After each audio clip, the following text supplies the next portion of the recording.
Сәлем достар, бүгін біздің қарастыратын тақырыбымыз жай бөлшектер, соның ішінде дұрыс бөлшектер мен бұрыс бөлшектер. Яғни жай бөлшектердің өзі екіге бөлінеді. Дұрыс бөлшек, бұрыс бөлшек. Соларды ажыратып алайық. Алдымен ортаға жай бөлшектерді жазайық. Жай бөлшектер. Екіге бөлінеді. Дұрыс бөлшек, дұрыс бөлшек және бұрыс бөлшек. Қандай бөлшектерді бұрыс бөлшек, қандай бөлшектерді дұрыс бөлшек деп атаймыз, қандай бөлшектерді бұрыс бөлшек деп атаймыз. Соны ажыратып алайық.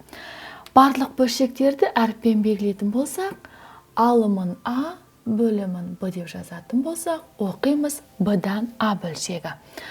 Дұрыс бөлшектерге жатқызамыз. Егер бөлшектің алымындағы сан бөліміндегі санына салыстырғанда, бөліміндегі сан үлкен болса, яғни А мен Б-ны салыстырғанда, Б саны үлкен болса, ондай бөлшектердің барлығы бұрыс бөлшекке жатады.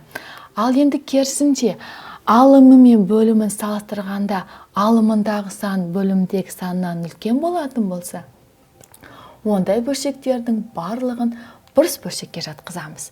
Олай болса, бірнеше мысал келтірейік. Мысалға, 2-ден 3 бөлшегі.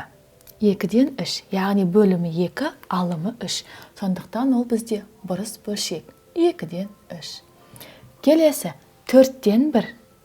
Бөлімі 4, алымы 1. Яғни 4-ден 1 дұрыс бөлшек.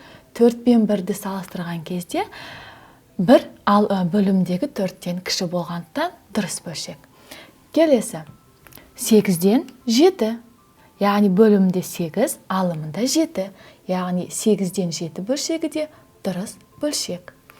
Келесі, 10-нан 13. Яғни бөлімінде 10 болғандықтан, 10 13-ден кіші, сондықтан ол бұрыс бөлшек. Тағы да бір мысал қарастырайық. Мысалға, 5-ден 3. Яғни 5-ден 3 бөлімі 5, алымы 3. Алымындағы сан бөліміндегі санмен салыстырғанда, алымындағы сан бөліміндегі саннан кіші, сондықтан дұрыс бөлшек. Тағы бір мысал қарастырайық. 10-нан 10. Ал алымы да бөлімі де тең. Оны біз бұрыс бөлшекке жатқыза аламыз. Яғни бөлшектің алымы мен бөлімі тең болса, оның барлығы бұрыс бөлшекке жатқызамыз.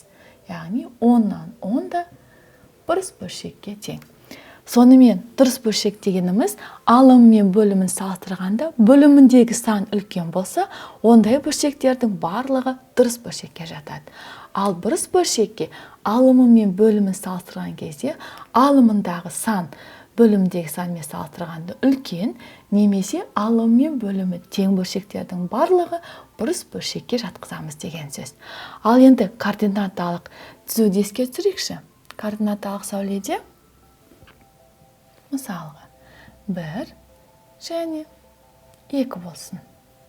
Яғни дұрыс бөлшектердің барлығы 0 мен 1-дің арасында орналасады.